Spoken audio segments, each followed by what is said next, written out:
Good evening, everybody. I think I could start introducing our today's speaker, Professor Wolfgang Filser, who is the last speaker, I'm afraid, before the summer break of this Atlas series. Exactly. And I'm very pleased that we have this small but very intimate crowd.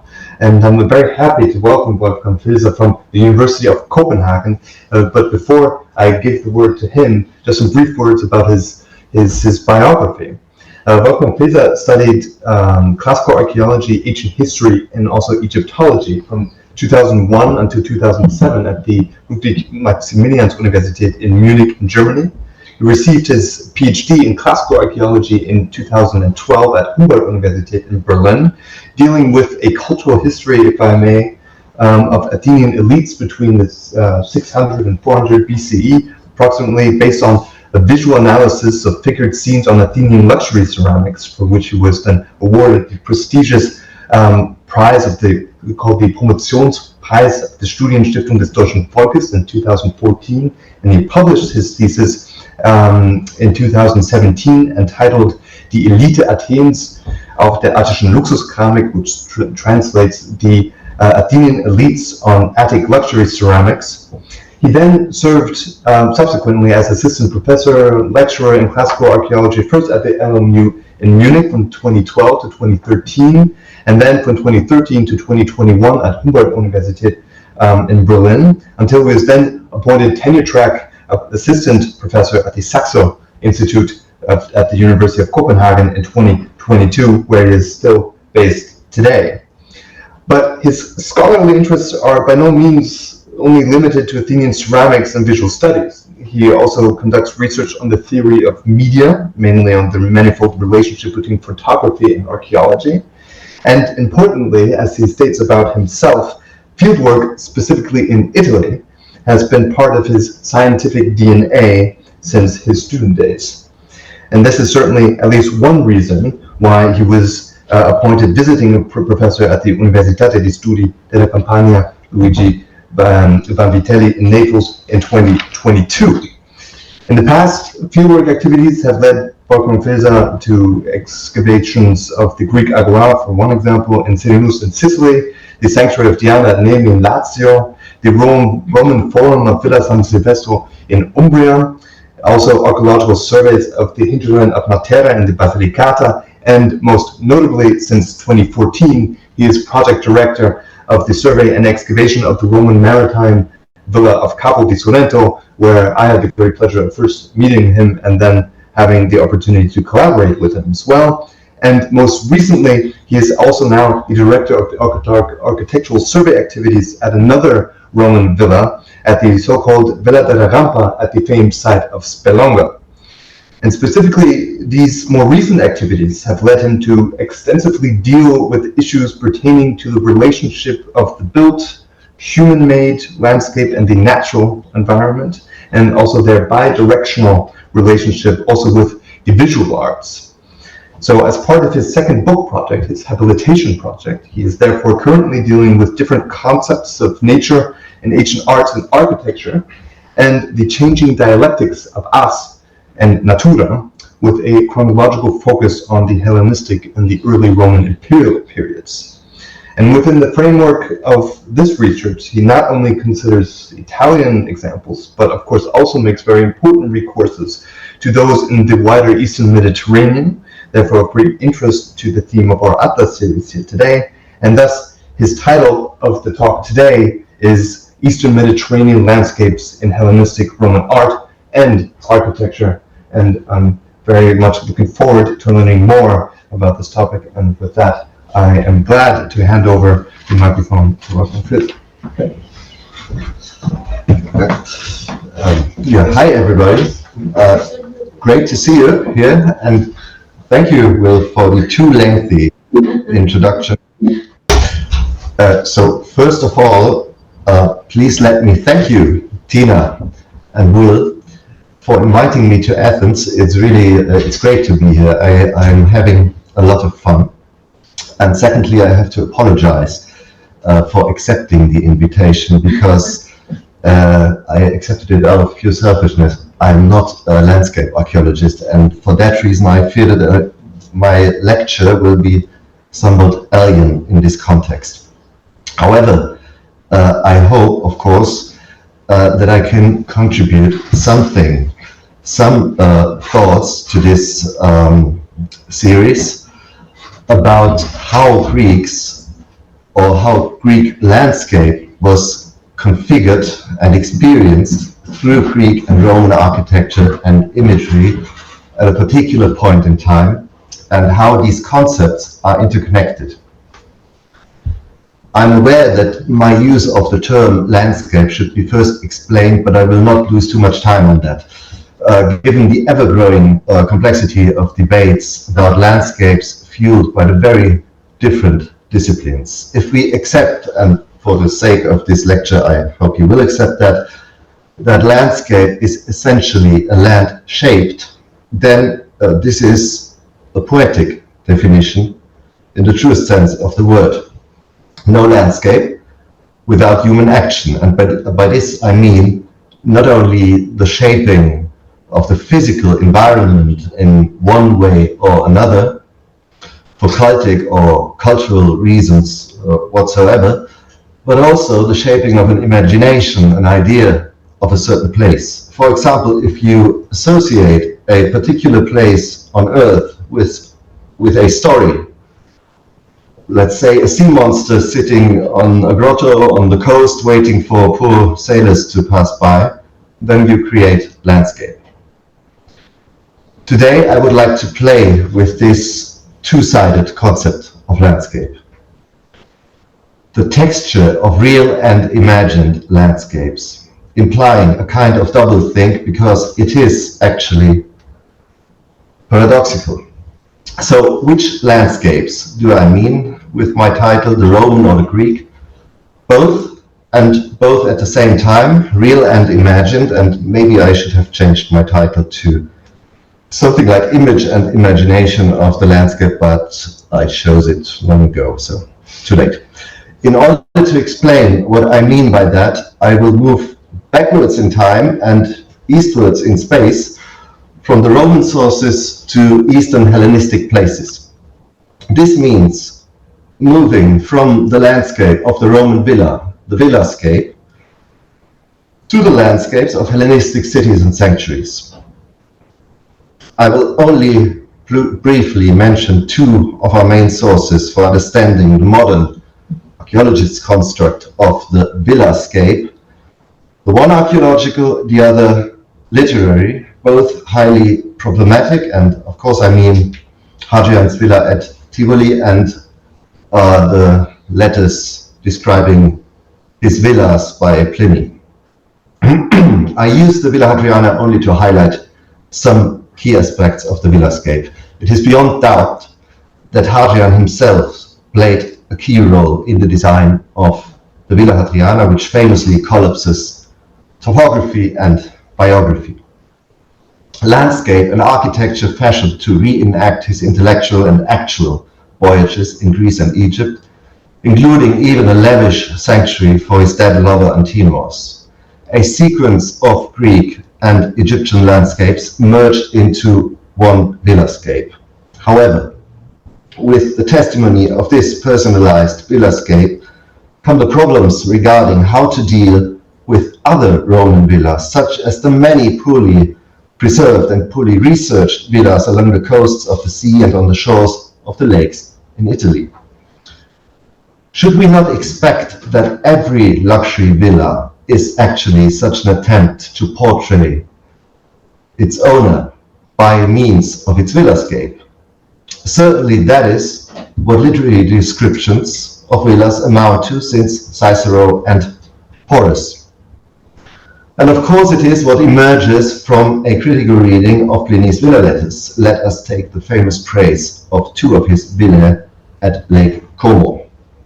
Their different disposition is described by Pliny.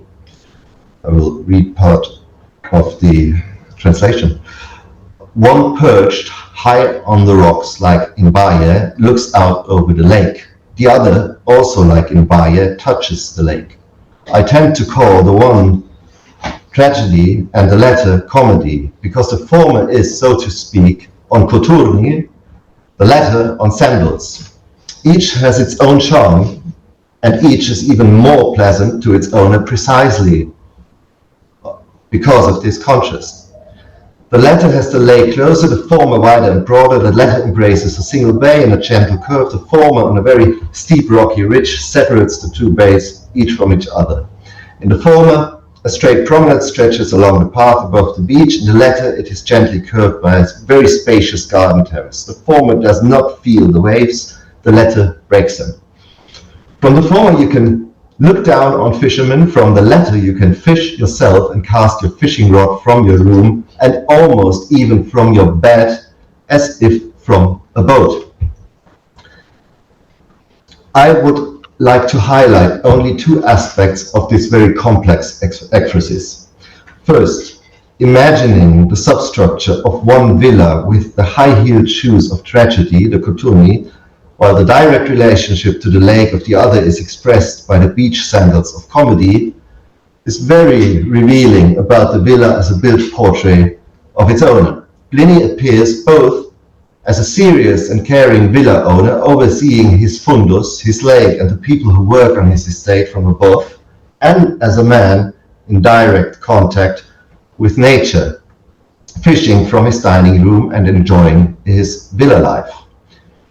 This is the two-sided ideology of villa culture compressed to the maximum. Can we believe these letters? I will not dwell on this question because this would lead down a completely different path, but I only say yes and no. Second point, the relationship between the villas in Greek Baia and Lake Como connects the natural landscape of Lacus Larius, as it is called in Latin, with the technical product of Lacus Baianus, the huge artificial water basin in the Gulf of Naples, which was surrounded by the Villae Maritime of Roman high society.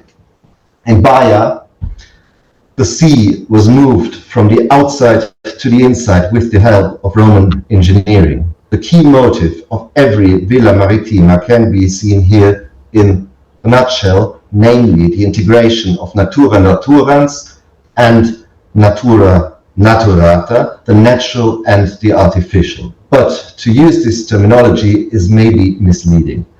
In the villa owner's mind, there is no real difference between the villa by the sea, the villa by the lake, be it natural or a built one, lake like in Baia.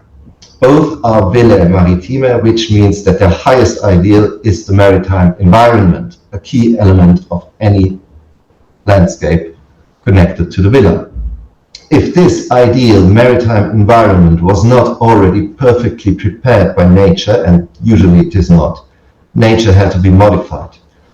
This was the case with the Villa Maritima of Vedius Pollio, bearing a Greek name, Posyolipon, in a Greek place on the outskirts of Partenope and Neapolis. To reinforce this mythical maritime scenario, a series of grottos were cut into the tufa building ground below the villa's main residential quarters. So we don't have a pointing device apart from my finger. That's okay, that's okay. So these grottos here, they are completely artificial, used also to extract tuff. But in the first place, they changed the topography completely. Well, there's another one, the one you see up here, which is in truth a natural grotto. So both types were mixed, and this aspect was enhanced by cutting artificial grottos into the building ground of the villa. And that exactly below the main quarters. But not only was the villa furnished in this way with the usual grotto iconography, the rhythmic walls are also reminiscent of the villa's coturni, to speak with Pliny, the basis villae formed by the walls of the Opus Caementitium substructures.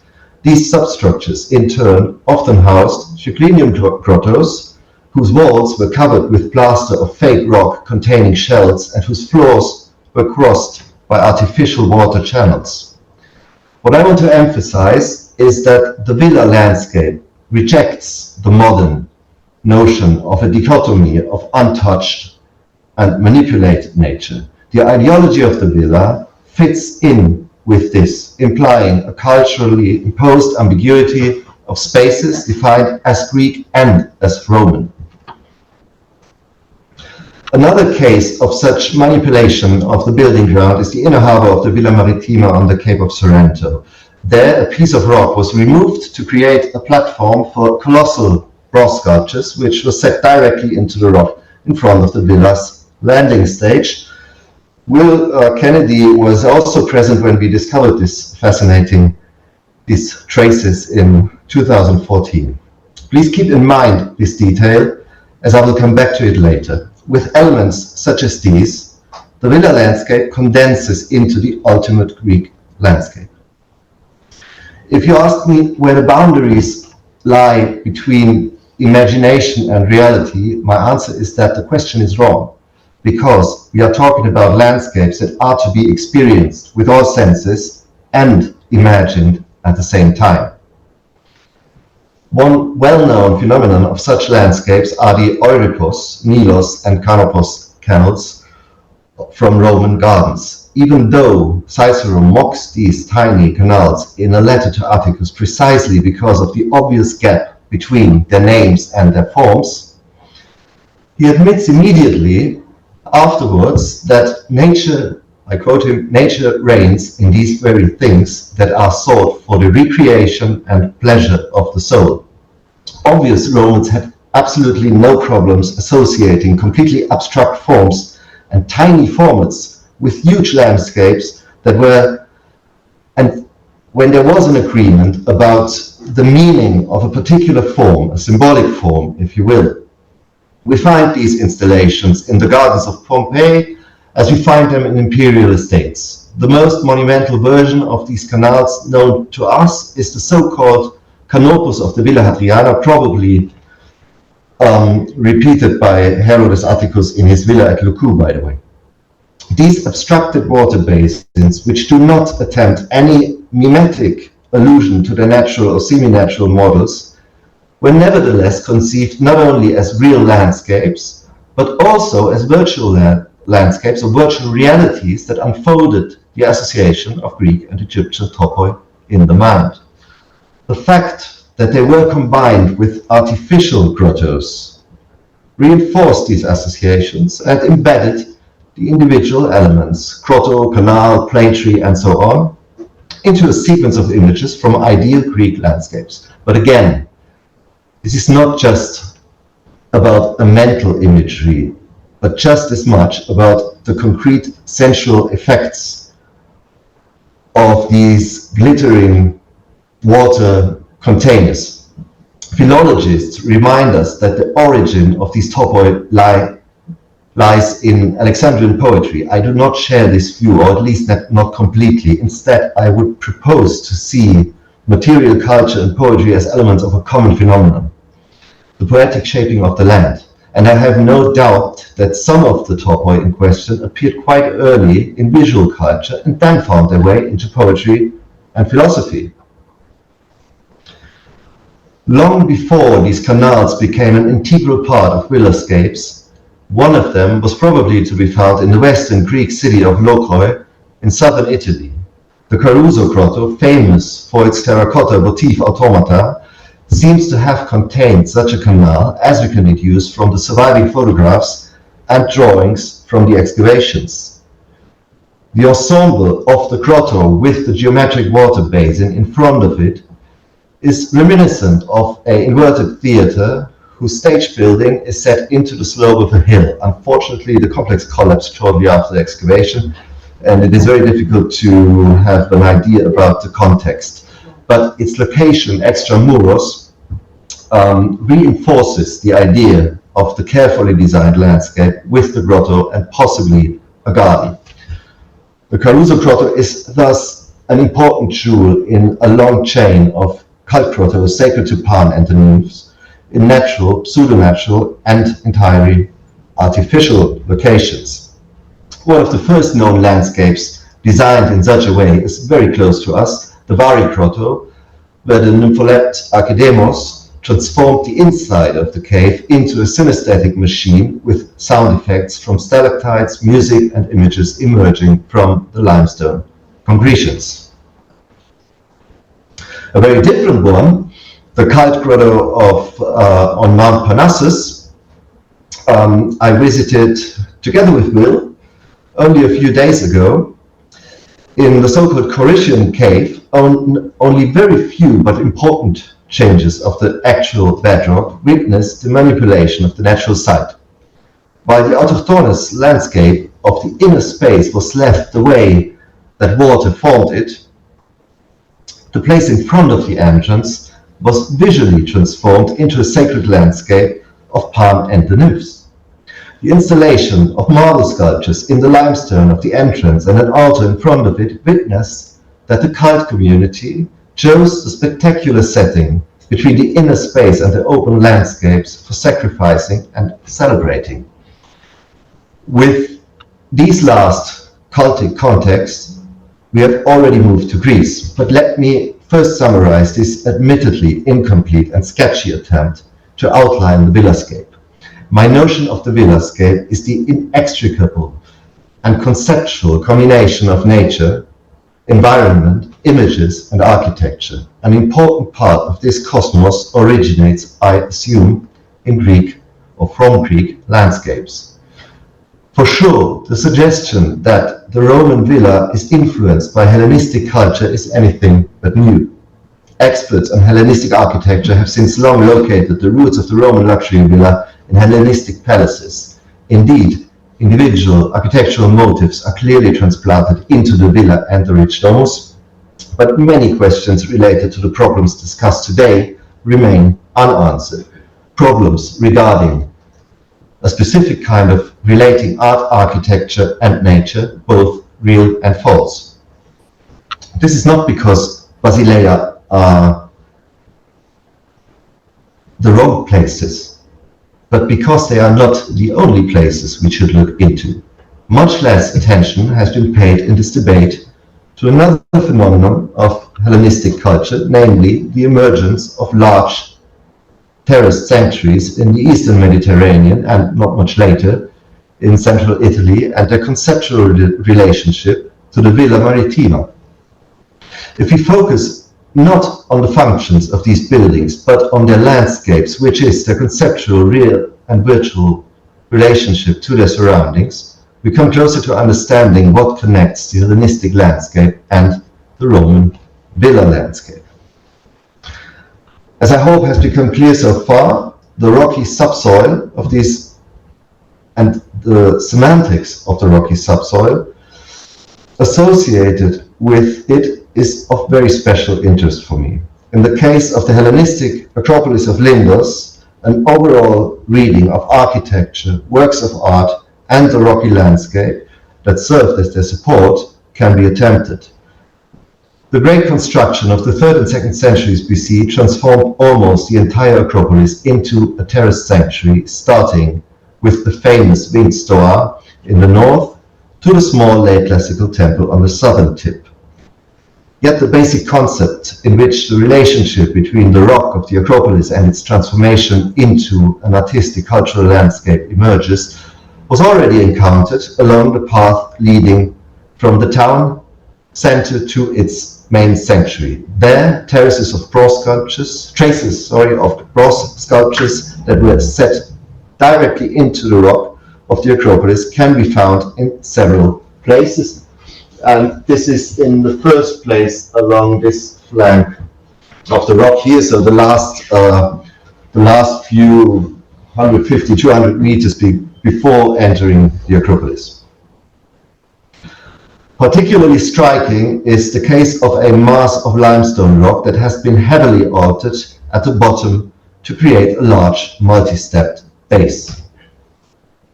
So below you can see the base as it appears today, and above where it is located on the slopes of the Acropolis.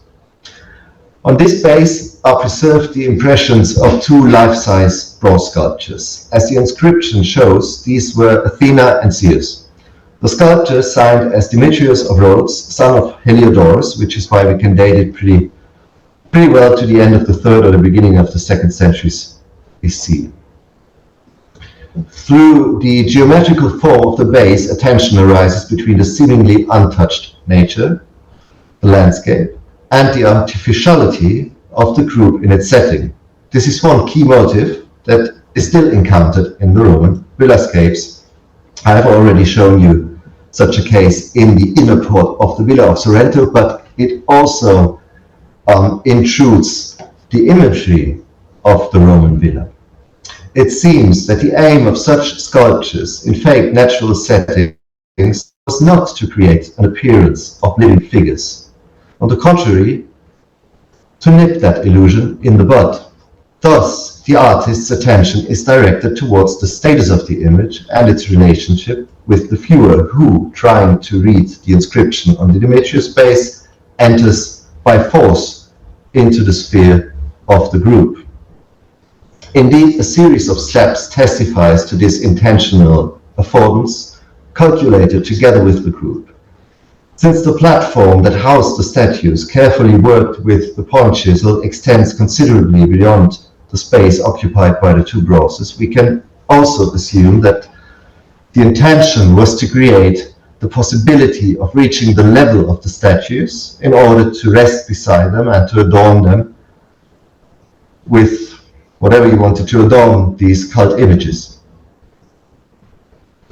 A further example, much better known to scholars and by far more complex in terms of its material remains, is the honorary monument for the Admiral Hagisandros, erected around the year 180 BC, under the artistic direction of the sculptor Pythokritos, by the citizens of Lindos, immediately next to the final section of the ascent to the sanctuary.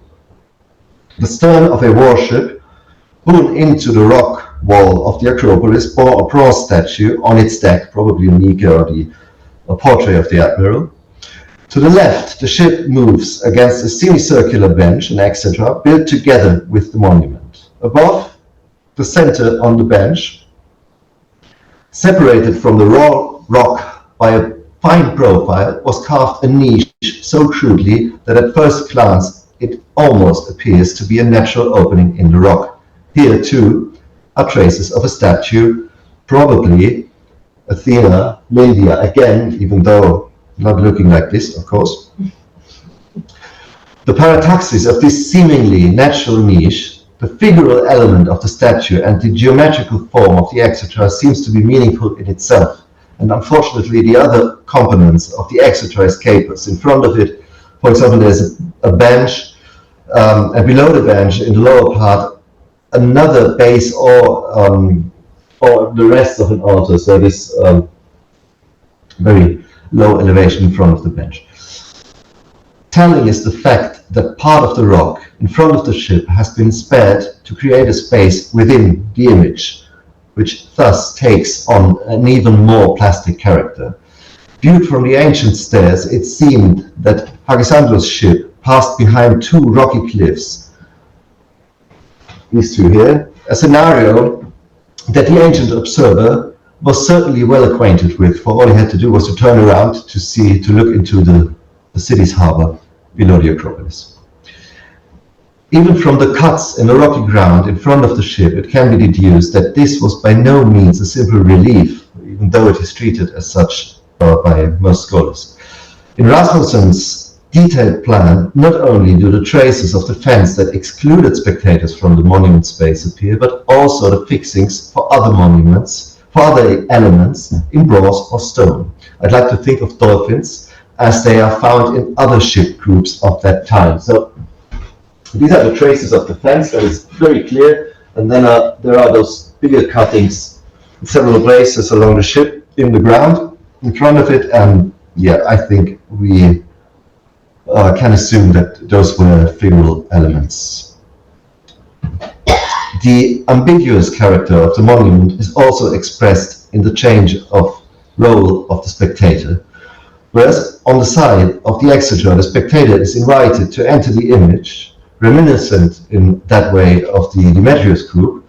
On the side of the ship, a necessary viewing distance is maintained by means of the fence, and we can only assume that the rocky ground flattened around the ship was also painted in order to increase the appearance of a maritime scene. The location of the naval scene on the slopes of the Acropolis above the northern harbour is crucial to the minutely controlled perception. The constellation of the path ordered by ex-voters not only allowed for alternating dynamic and static modes of reception, microscopic and macroscopic views, immersion and contemplation were directed along the path leading in and out of the image. Because of its complex and indefinite character, because of the lacking of a frame, the scene shifts constantly between the materiality of the rock and the different bronze works that surrounded the ship and the etc.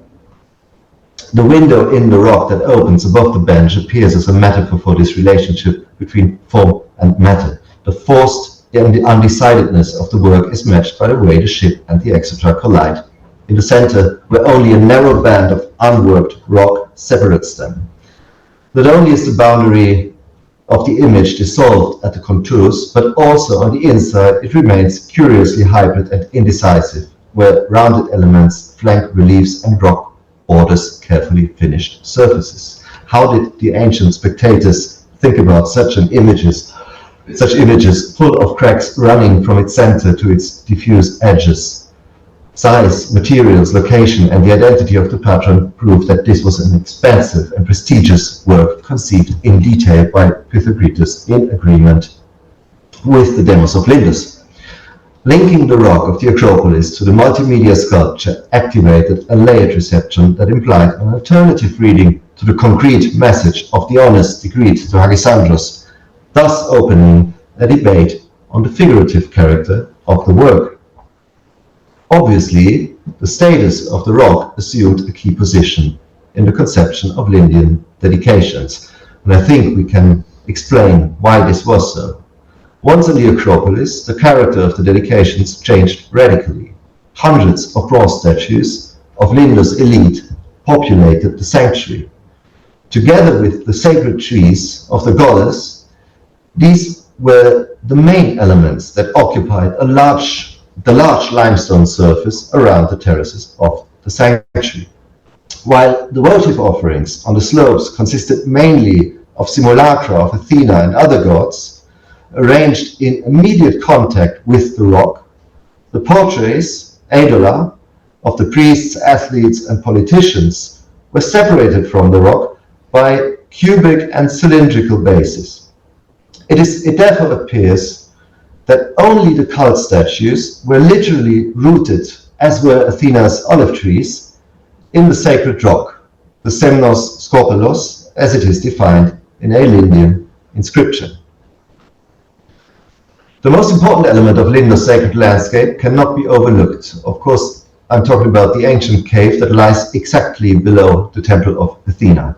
This is the cause for its displacement from the actual system of the new complex. Here, as it appears today, from the south, and here again in the ground plan, as you can see, the small naos is moved out of the symmetry axis of the Hellenistic complex, because below that, and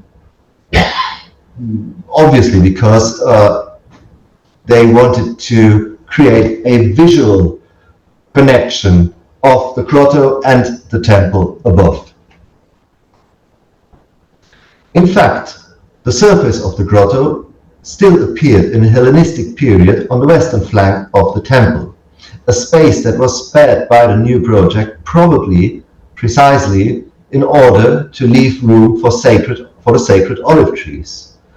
But even in the rear part of the cellar itself, the sacred rock seems to have always remained visible. So we are inside the cellar of the temple, as there is no trace, not only of a floor, but also not of a statue base. Instead, a square hole carved into the rock in the center of the cellar remains, which should belong to the archaic cult statue in the form of a wooden xoanon. We can deduce that this cult statue or a faithful reproduction of it, had been preserved until the Roman age in its original location. Evidently, this detail fits perfectly into the framework of the Acropolis of Lindos, where direct contact with the sacred rock is reserved for cult images. This scenario therefore culminated in the temple with the archaic idol of Athena, embedded in its prime material, which is the rock of the cave.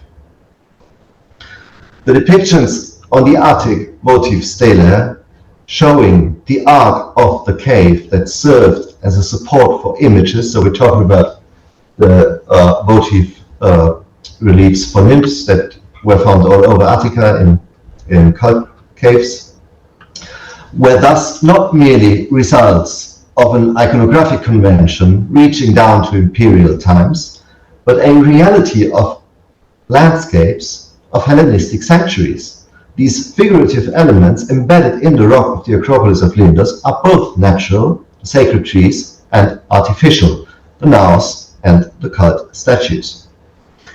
This conceptual linking of topos and image was anticipated in form of the many Athena statues along the shaped slopes of the Scopelos of Lindos. The niche hollowed into the holy rock therefore is an index pointing to the sacred grotto of Athena above. A well-known series of Hellenistic statue bases from Rhodes in the form of fake rocks can be considered as another prime example of the construction of real and imagined landscapes. The most abundant and interesting pieces come from Camiros, but they were found in Lindos and Rhodes City as well. There, in Camiros, they were used for prestigious statue dedications to the gods by the city's administrative and cult personnel, as we are informed by the inscriptions. Although the figures can no longer be reconstructed with certainty, the inscriptions give datings and names of the sculptors. The effort that artists put into giving these bases the appearance of the island's grown and weathered limestone is astonishing. The first material to be mentioned here is the local marble from Latos, west of Lindos. The marble, which is sometimes streaked with light veins and is otherwise grey-bluish, is very similar to the maritime Cretaceous limestone that forms the Acropolis of Lindos and the two natural harbors in the south and the north, which are characterized by capes and islets, but you can find this limestone virtually anywhere on the island. The hard crystalline stone hardly differs from the Litos Latios in terms of its external characteristics, but only in terms of its poorer quality. So they're very close, the limestone and the marble from Latos. The similarity between the limestone and the nearby Latos marble, from which statue bases all over Rhodes are made, cannot have escaped the attention of ancient visitors to the sanctuaries.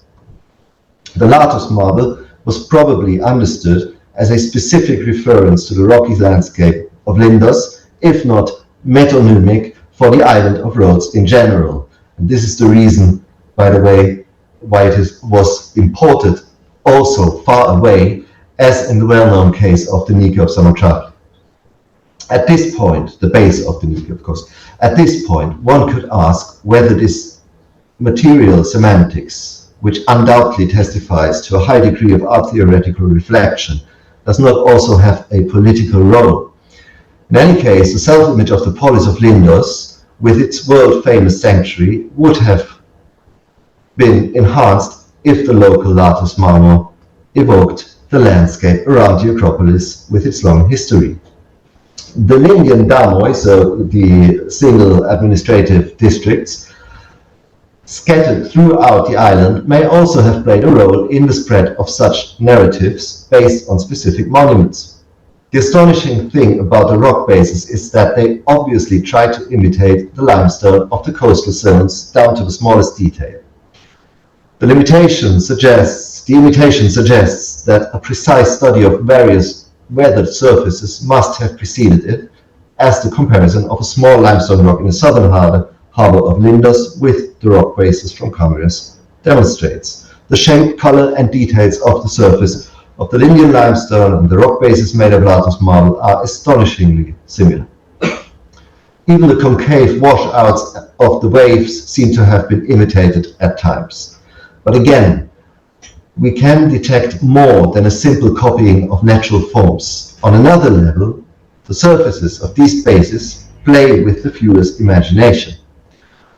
The most diverse modes of rock imitation merge into one another on the front of a long rectangular specimen from the fountain court in Camaros.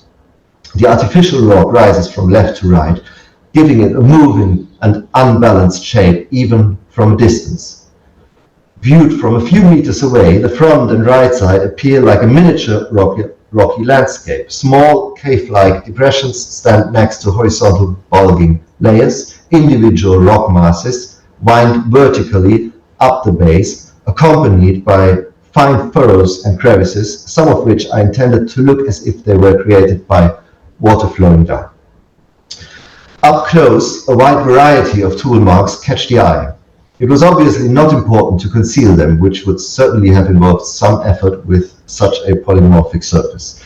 On the contrary, it seems that the tool marks were themselves intended to contribute to the characterization of the seemingly random natural forms. No less striking is the inscription field, which mentions the artist Nasitimos. The area smoothed to accommodate the text is not the common flat rectangular surface. Instead, it lies on the artificial rock like a leathery cover. It is not possible to say with certainty what was once placed on top of the base, but in view of the inscription listing the main deities of Camaros and the priests, we should clearly reckon with one or more images of the gods. On an iconographic level, however, the rock bases are further proof that the placement of the sculptures in the rock bed of the Acropolis slope at Lindos does not merely reflect an intellectualized aesthetic program. The sacred character of the placement of the images of the gods in the Acropolis rock remains undisputed, even if the formal details of this practice elude us just as much as the specific message that can be assumed. The bases at Camaros look as if the sacred landscape had been cut out and placed in the center of the polis together with the cult images attached to them. In other words, this is an extreme case of landscape conception long before the sacral idyllic landscapes of the Romans. Another base from Camaros testifies to the diversity of this class. The continuous shaping of the rock by water is the dominant theme here, as can be seen from the sinuous broad furrow on the front of the base. The washed out surface of this depression and the furrow suggest that the base is actually part of a well, which with water being channeled through a small roundish inlet at the back and then flowing down in the front. Two small dowel holes on the right and the left of the rim on the upper side indicate that the small formed bronze sculptures may have been attached to the base, perhaps even animal sculptures. If the bases discussed above are more likely to be associated with the maritime coastal scenario, this example looks like an attempt to summarize the Rhodian mountain landscape, rich in springs in miniature, of course. Two natural substances are thus brought forth on the surfaces of these bases with the use of the chisel and natural weathering, rock and water. What this is ostensibly aiming at can be deduced even without knowledge of the statues on the bases. The island's rocky landscape, crossed by rivers, its coasts characterized by natural harbors and grottos shaped by the sea. As far as the general message of this design, which stands out from the mass of normal bases, of course, is concerned, a further consideration should be added, which at least concerns those bases that are provided with inscriptions. The long lists include the local power elite, from the demiurges to the highest priests to the top officials. The remarkable blending of the inscription fields with the vibrating surface of the bases may therefore mean that these men wanted their names to be visually linked to the island of Rhodes and to the statues that were put on the rock bases. With that in mind, I would finally like to move from Kamaros to Corinth, and thus to a completely different landscape. Betsy Robinson published an important book in 2011 on the fountain court of Perine, the site of the mythic source where Bellerophon tamed Pegasus while drinking.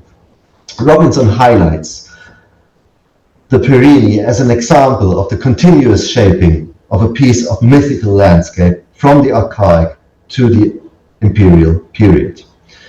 Located at the northeastern corner of the Agora next to the Lechaon Road, the Perine was characterized from the outset by the abundance of sources, natural sources. One special feature of this public fountain is not only that Roman follows Hellenistic design, it is first and foremost the age of the so-called Cyclopean fountain, built probably as early as the 6th century BC. A small drawing well, which may be linked to an early nymph cult, was preceded by a massive transformation of the landscape. Apparently, there was originally a cave-like spring. The fountain is a small ashlar structure whose polygonal blocks were worked and stuccoed to create a rock relief as close to nature as possible.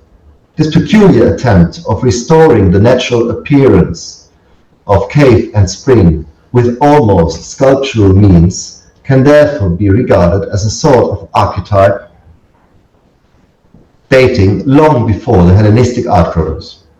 It was about depicting the local topography of the Pyrenean spring, as the fountain was visible in this very prominent location until at least 146 BC. This particular design may well have had an impact beyond Corinth, as Robinson convincingly argues. However, it can hardly be interpreted as an attempt to copy the lost natural spring, as the hexagonal ground plan of the fountain, which is enclosed by a simple parapet, contrasts with the rock relief. The hybrid construction lays a finger on the redesigning of the place.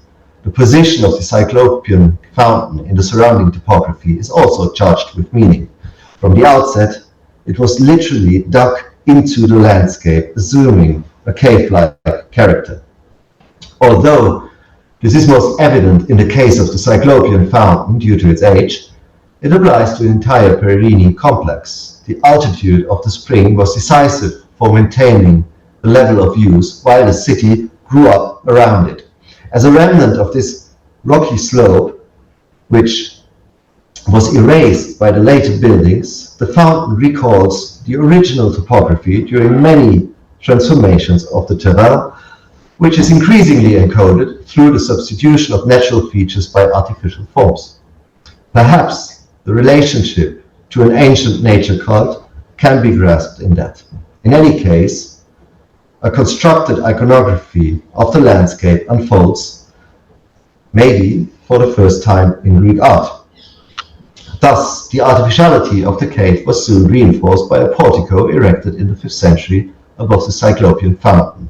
At the foot of the rocky slope, substituted by the Stoa, the cave construction recalled the history of the site. The hexastyle facade of the Doric hall appears as a sign that stands above and marks the cult cradle. In Corinth, unlike in Lindos, this connection was exclusively visual. When the Perine was finally transformed into a fountain courtyard at the end of the 4th century BC, its facade took up the dialogue between the built and the apparently grown and refined it. The 6 exquisitely decorated spring chambers were constructed for this purpose, at the ends of which the draw basins were framed in Ionic order by the 2nd century BC. Those who came to fetch or drink water could hardly escape the interplay between the richly veneered walls and the rock chambers behind them, into which the spring water flowed noisily. However, the cut-back bedrock was not only visible inside the well house, but also lay like a mighty architrave above the facade. The agora appeared above this rock band, which was crowded with agonic and military victory monuments lining the racetrack since the late 5th century BC.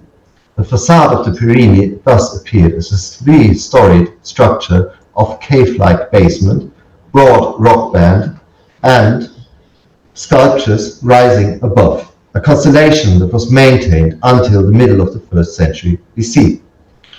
During the early imperial period, the courtyard was finally closed on all sides, and the Perini became what it is ever since, a monument exhibiting itself.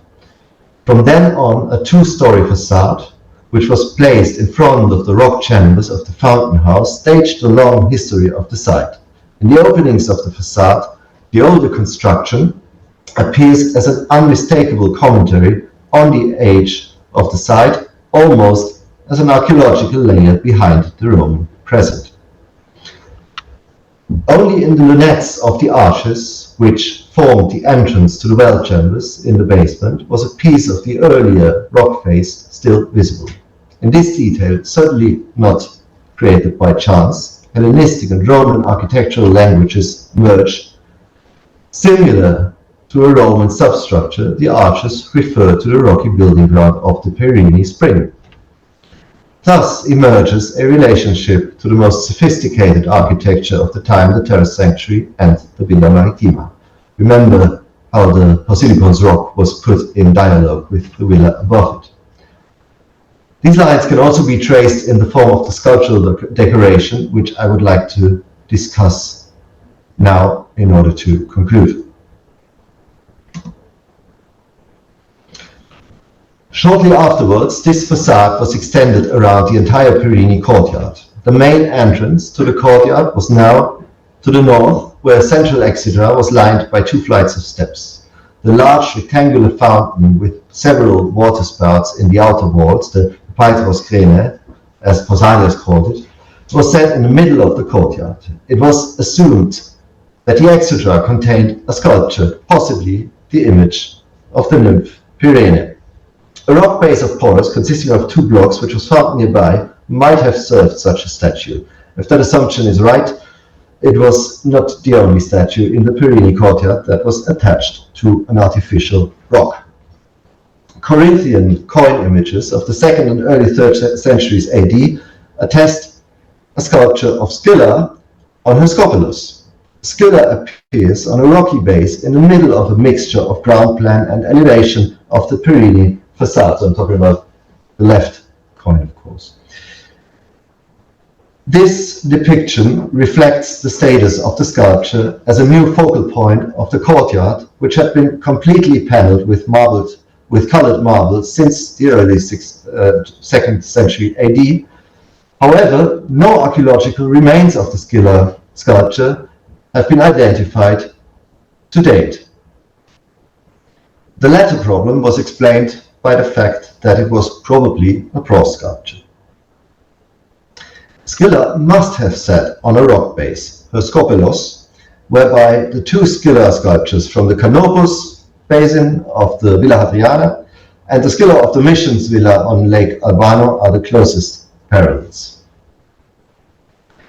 Actually, fragments of such a rounded base have been preserved in Corinth, but they have so far never been associated with another monument, though they have always been associated with this other monument, which is the Poseidon fountain, which you can see the utterly destroyed foundations you see in the background, and in the foreground the two bases that I want to highlight now. However, the affiliation of the blocks found at the beginning of the 20th century near the fountain's foundations on the Forum is by no means proven, and the reconstructions integrating them, and I'm not going to show them today, are not convincing. It's a highly debated hypothesis, or more hypothesis. The two segment-shaped marble blocks show the same very carefully crafted rock relief on the outside. Particularly revealing is one of the two blocks, in the upper side of which a C-shaped depression was cut. I suggest that these traces come from Scylla's upper body. The way the base was curved and carved rules out the possibility of a marble piece. So only a bronze figure comes into question, as has already been suggested, on the basis only of the coins. On the front, iron dowels have survived in two places in the rock relief, which can be explained by the attachment of the dog protomes that developed from Scylla's abdomen, as well as by the sailors who fell victim to her. As the bracket holes of the two blocks do not correspond, the rock base must have consisted of at least 3 layers of blocks. Scylla was therefore sitting on a high rock. The features of the rock base suggest a main view from the front, where the rock relief is most articulated and the traces of the bronze sculpture's attachment can be found. An installation in the middle of the courtyard on the basis of the coin's images is therefore to be rejected, whereas the massive podium erected at the time between the Hypatos and the facade of the Pyrene spring would be the perfect location. Positioned centrally in front of the wall between the third and fourth chambers, the sculpture would have dominated the central axis of the courtyard and would have been immediately visible, especially to those refreshing in the fountain below, a scenario to which the sounds of the falling waters reflected by the marble walls contributed. With good arguments, Robinson suggests Herodes Atticus and his wife Agilla, who is documented in an inscription in the Pyrene court, as potential donors of the sculpture. The 2 statue niches in the west and east walls of the Pyrene court offer 2 possible locations for the portraits of the illustrious couple, whom the Corinthians would have thanked for the spectacular monument. If, as assumed above, the large exeter in the north facade contained the depiction of the nymph Pyrene, or a portrait of the emperor, or both, it's a very large exeter, the main axis of the sculptural decoration would be connected clearly with the ground plan. Maybe it is not a coincidence that on Siberian coins, Pyrene is associated with Scylla sitting on a rock. In view of this constellation, it is also possible to speculate about the meaning of the Scylla sculpture at Corinth. Apparently, the sculpture was the hub of the marine pictorial program of the freshwater spring. The roughly simultaneous redesigning of the fountain chambers into aquariums with naturalistic depictions of saltwater fish also clearly speaks of this effort to create an image system conceived for this location, a real and imagined landscape of marine produce. Although nothing of an imperial portrait has survived, the emperor was still clearly present in the figure of Scylla. The sculpture is likely to have reminded at least elite visitors of the court of imperial Villa Crotos. There, Polyphemus and Scylla recall the omnipotence of the emperor, whose person is mythologized in the grotto. The parallelization of the emperor's portrait with the figure of Scylla can also be found on the Corinthian coins, and one could assume that the proximity of the emperor's portrait and Scylla in the Pyrene court played a key role in the choice of the motive. Thus, in the Hellenistic and Roman Pyrene, the multiple meanings of the marine grotto, by the 2nd century AD an element deeply rooted in the villascape, were again and again negotiated, and it is a strange fact that the originally Hellenistic landscape was reintroduced into the Pyrene in its Roman guise.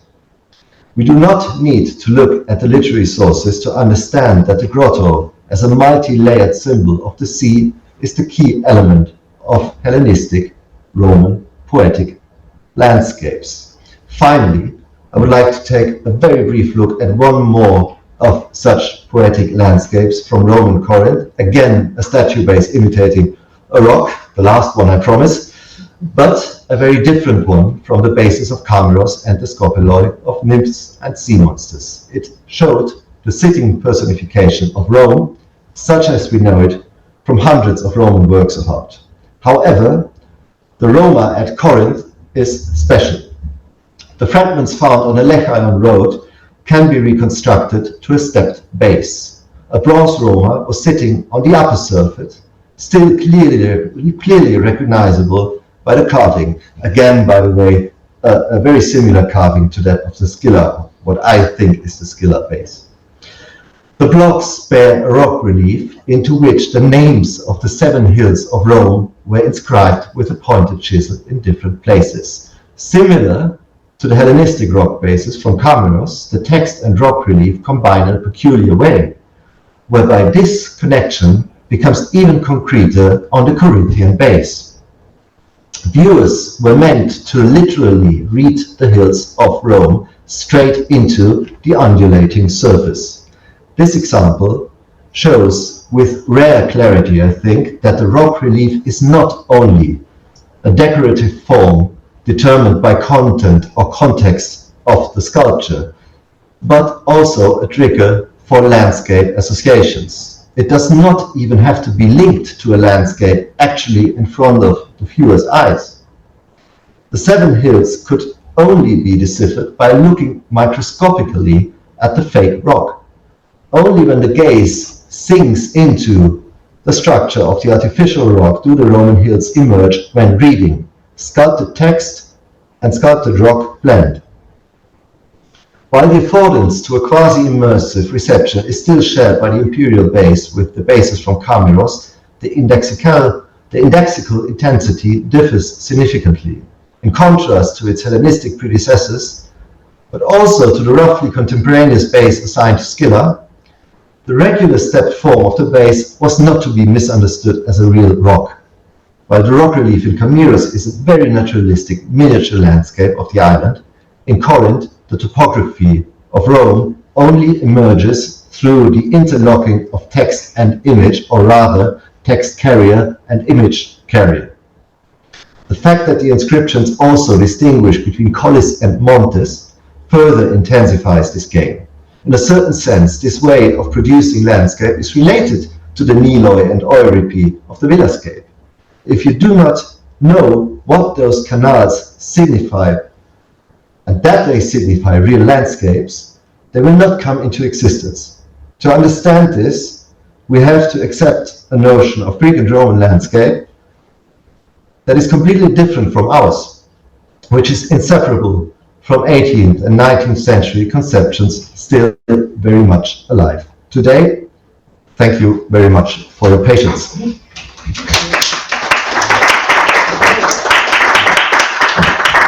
Thank you very much, Wolfgang, for these very intriguing insights into, let's say, conceptualized landscape, something that we have not been dealing with in this kind of, we've been talking about it a lot. But I think that is particularly the great interest of this seminar here, because we're not only interested in what we've been dealing with so far, mostly with map settlement distributions and spatial analytical reconstructions of larger regional landscapes, but also very much interested in idealized, conceptualized, artificially created landscapes, and how that may relate also to the materialization of. I warned you. I know, but and I very much thank you for giving us these very intriguing insights. And I'm sure there must be some questions, perhaps also, just in terms of understanding, because there are a lot of, let's say, conceptually very heavy terms in terms of our understanding, and perhaps also our modern understanding of ancient landscapes and the perception of these landscapes. Any questions, comments? Do you believe him? He was quite convincing, I have to say. But if anything is not clear, it's my fault in the first place. So very clear. Any questions? If not, then Timos? Can you relate this to Thessaly? To Thessaly? No, to Ravenna, you mean? Yeah. No, no way. I have nothing from there, so I can. Well, coming back to the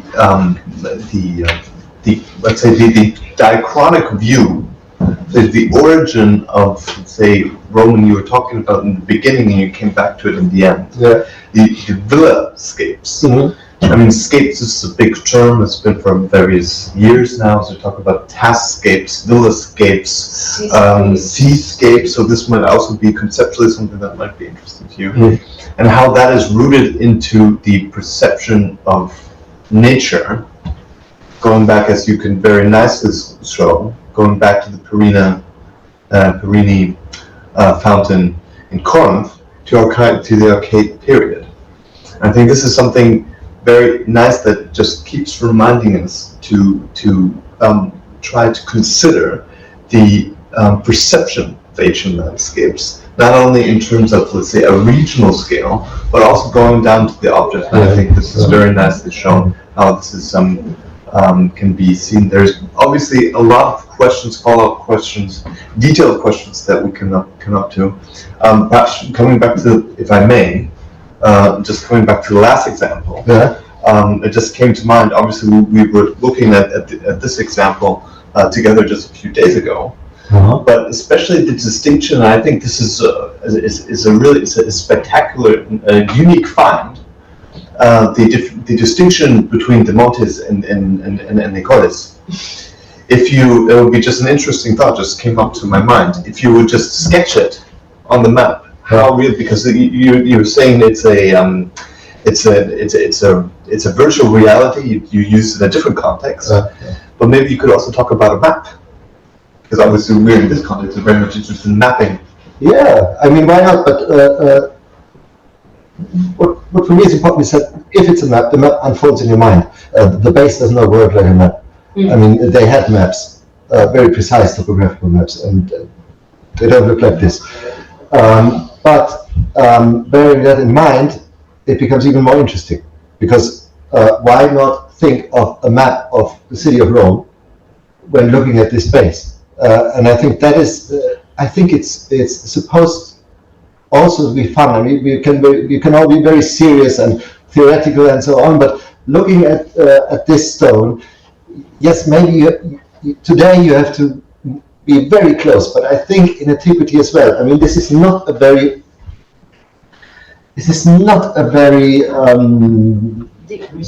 deep relief. It is on purpose connecting to the stone, and I think that's what it's about. It's playing with your eyes and with your mind, and for that reason, I think it's quite an interesting case, because it's 500 years or so, 400 years after the Camero spaces, which are the first instances of such a, maybe they're not even the first instances, because if you think about the Bari Grotto, what Archidemos does, he inscribes the rock, and he puts images into the rock, and by doing so, he charges it with meaning, and I think he changes completely the natural characteristics of this place. He establishes a sense, or more senses, between whoever goes there and sees it and reads it and looks at it and feels it, dances down there, makes music, and so on. So this is why the caves are important, because they are the first places where we can grasp this kind of creation of atmospheres, if you want to use the term.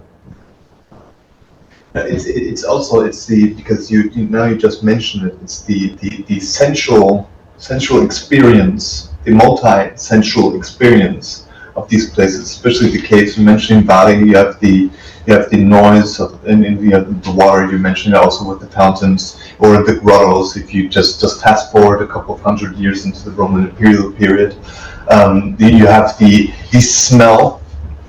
Must have been quite intense as well, especially down there in Bali. If I just imagine things, there's a smell of just burning incense or whatever you're burning of cultic activities. The music just really perhaps going into some sort of a trance. So not really being necessarily sober, when consuming these things and consuming it in all senses and beyond.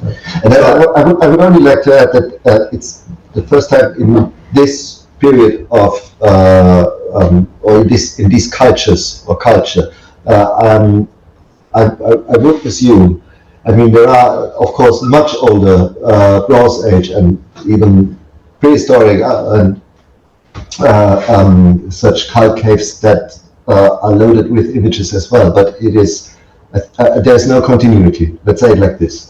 So I wouldn't just adopt a completely overall reading and understanding of such places. This would be not so good, I think. Right, yeah. Well, it'd be some sort of just detaching it from an historical narrative a little bit. But what also came to mind when I was thinking about when your examples, deducing backwards from the Roman imperial villas, the villascapes, be it Posidipon, be it Sorrento, be it Tivoli, you name them. And then you were very convincingly, I think, in my mind, at least going back to the Hellenistic various scapes, let's say, going back to the Hellenistic kings. And it just came to my mind the reconstruction of the Talamegos of Ptolemy in Alexandria, because of course we know nothing about Alexandria, of the urban scape, let's say. But there is some, I don't know if and I was meaning to ask you, it just came to my mind now. Whether, because I would be thinking that you could use this analogy equally as well, because you reconstruct, let's say, the structure of urban Alexandria, of Hellenistic urban Alexandria, with the setup, especially of the banqueting hall of the Talamegos, which we know from, I think, Athenaeus. Mm-hmm. And so that's something that you can keep in mind, which you can compare, because I was thinking about this when we're dealing with Petra and Hellenistic urban developments, etc. But it goes into very, very similar directions. That you have a villascape, so basically the luxurious ship of Ptolemy II, I think it is the second, or is it Soter? I forget.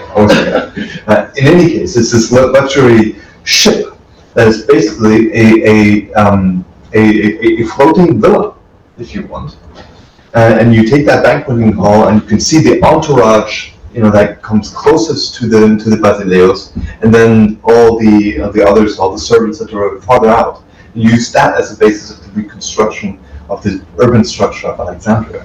And so I was thinking this must very nicely fall in line with the argumentation that you were bringing forward now. Yes, absolutely. But I mean, as I tried to outline or to sketch, there are many lines between Roman elite villa culture and Hellenistic royal culture, and the palace ships are just one aspect of that, a very important aspect. I mean, I showed you I mentioned the Domitian's villa in the Alban Hills, so in the outskirts of Rome, at Lake Albano, and the next lake is Lake Nemi, where Caligula had his famous floating palaces, where they found them on the bottom of the lake, and platforms with marble columns and everything you can imagine apart from home cinema. Yeah, exactly. So any further? I only have a comment as far as the villascape is concerned, because I'm obviously totally oblivious about this period, so I have no idea for the semantic connotations of these things. But a modern quote was coming into my mind when you mentioned poetry. Yeah. And okay, it's from the controversial Martin Heidegger, but he says poetically man dwells. So poetically man dwells. So the dwelling itself to happen, it requires some kind of poetry, and it came into my mind this quote when you were mentioning the villascape. I don't know. Yeah, thank you. How it relates to your.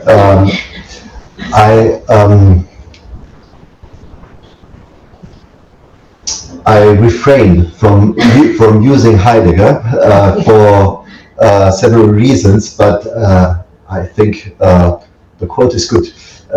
There's a lot of Unfortunately, it's good. yeah, a lot of truth in it. Further comments, questions? Well, I guess then, the next time we will have to be visiting Capo di Sorrento, Spelonga. Yeah. You can give us a sensual tour of everything. Please come. Yes, but thank you very much again for coming. I think this was very intriguing for Thank you. just insight. Thank you for coming. Very nice.